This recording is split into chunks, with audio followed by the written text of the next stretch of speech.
Assalamualaikum warahmatullahi wabarakatuh. Perkenalkan, nama saya Elisa Fitrianti dengan NIM 0220156. Kali ini saya akan membahas tentang tugas pengelolaan sumber daya air, yaitu regulasi sumber daya air di Republik Indonesia. Yang pertama membahas tentang undang-undang, kedua peraturan pemerintah, ketiga peraturan menteri, keempat surat edaran. Yang pertama, pendahuluan sumber daya air merupakan salah satu elemen vital bagi kehidupan manusia, ekosistem, dan pembangunan ekonomi. Di Indonesia, pengelolaan sumber daya air diatur melalui berbagai regulasi, termasuk undang-undang, peraturan pemerintah, peraturan menteri, dan surat edaran. Regulasi ini bertujuan untuk memastikan pemanfaatan yang berkelanjutan dan adil bagi semua pihak. Yang pertama, undang-undang. Undang-Undang Nomor 7 Tahun 2004, undang-undang ini tentang sumber daya air menjadi landasan hukum utama dalam pengelolaan sumber daya air di Indonesia. Beberapa poin penting dalam undang-undang ini meliputi yang pertama, pengelolaan terintegrasi. Pengelolaan ini menyediakan pedoman untuk pengelolaan sumber daya air yang terintegrasi antar berbagai sektor. Yang kedua, hak dan kewajiban. Hak dan kewajiban ini menetapkan hak masyarakat untuk mengakses sumber daya air. Yang ketiga, sanksi. Sanksi ini mengatur sanksi bagi pihak yang melanggar ketentuan pengelolaan sumber daya air. Yang kedua, Undang-Undang Nomor 32 Tahun 2009. Undang-undang ini tentang perlindungan dan pengelolaan sumber daya dan pengelolaan lingkungan hidup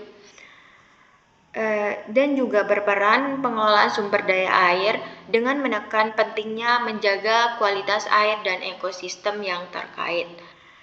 Yang kedua, peraturan pemerintah.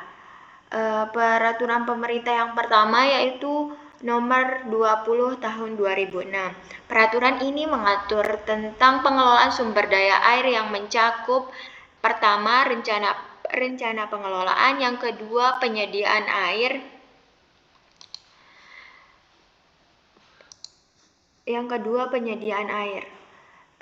selanjutnya yang kedua, peraturan pemerintah yang kedua yaitu Nomor 121 Tahun 2015.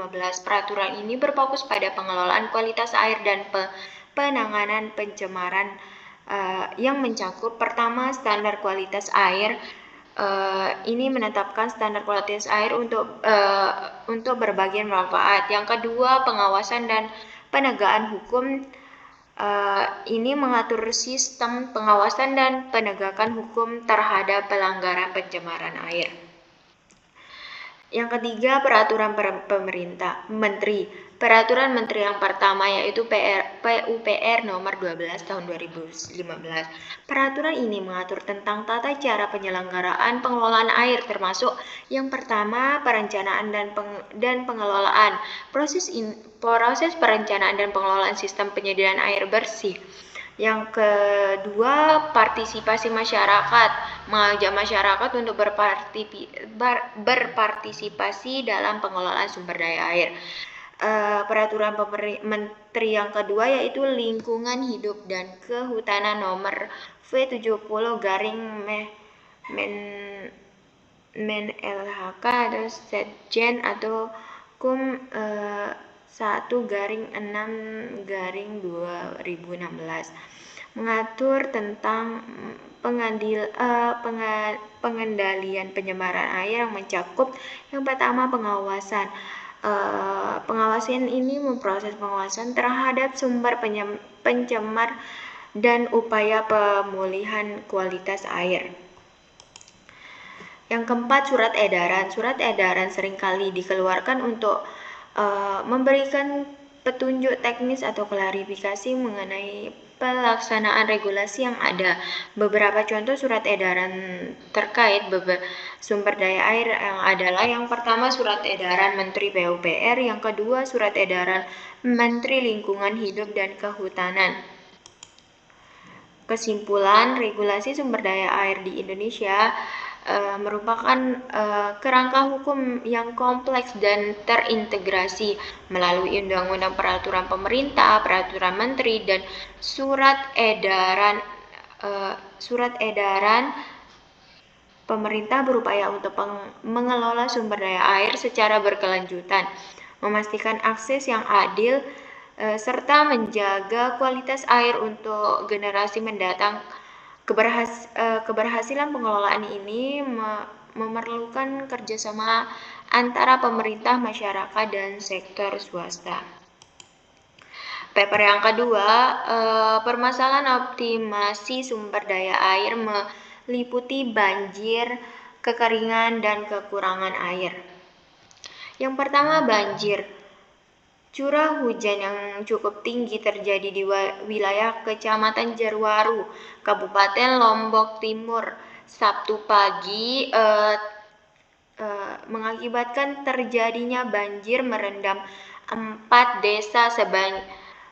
sebanyak 4 desa yang terendam banjir tersebut, diantaranya Desa Sukadamai, Pandanwangi, Desa Wakan, dan Desa Sekaraja.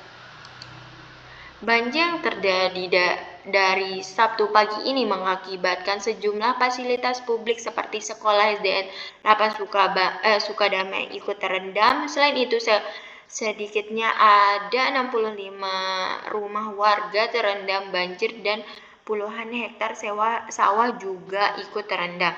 Banjir ini menyebabkan adanya air kiriman dari wilayah Lombok Tengah dan intensitas hujan yang tinggi sejak malam hari. Untuk mengantisipasi banjir disebabkan curah hujan dan buangan dari sawah di hulu yang berasal dari Lombok Tengah. Untuk itu, pihak melakukan koordinasi pengamatan dengan pengamat loteng dengan mengalihkan air sungai ke wilayah Batu Nampar sehingga tidak ada lagi air sungai menuju embung Tambang. Selanjutnya, kekeringan. Kemarau yang berkepanjangan di wilayah selatan Lombok Timur telah mengakibatkan kekurangan air bersih yang signifikan, khususnya di wilayah Kecamatan Jeruwaru. Terdapat 7 desa yang saat ini sudah mulai mengalami krisis air bersih.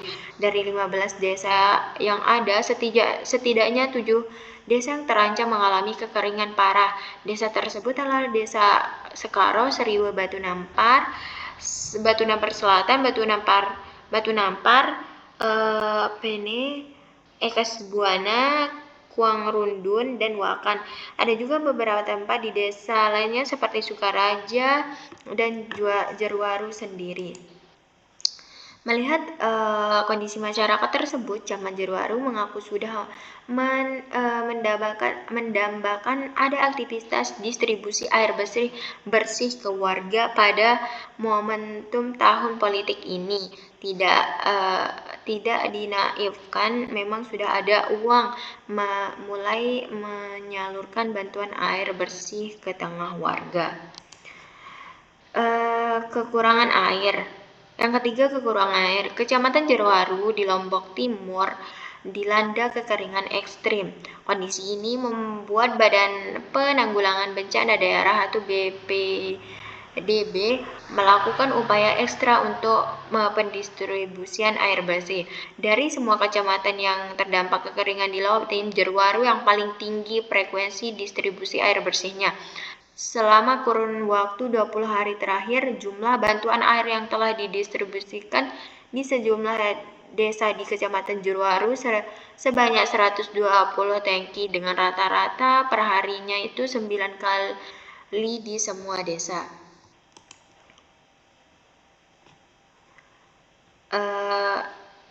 Selanjutnya, pengembangan sumber daya air dan tantangan di masa depan serta permasalahan keairan di sekitar.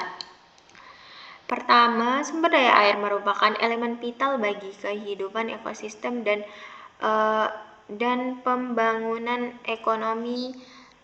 Dengan pertumbuhan populasi dan perubahan iklim, tantangan dalam pengelolaan air semakin kompleks. Paper ini akan membahas pengembangan sumber daya air tentang yang dihadapi di masa depan serta masalah keairan yang ada saat ini. Yang kedua, pengembangan sumber daya air.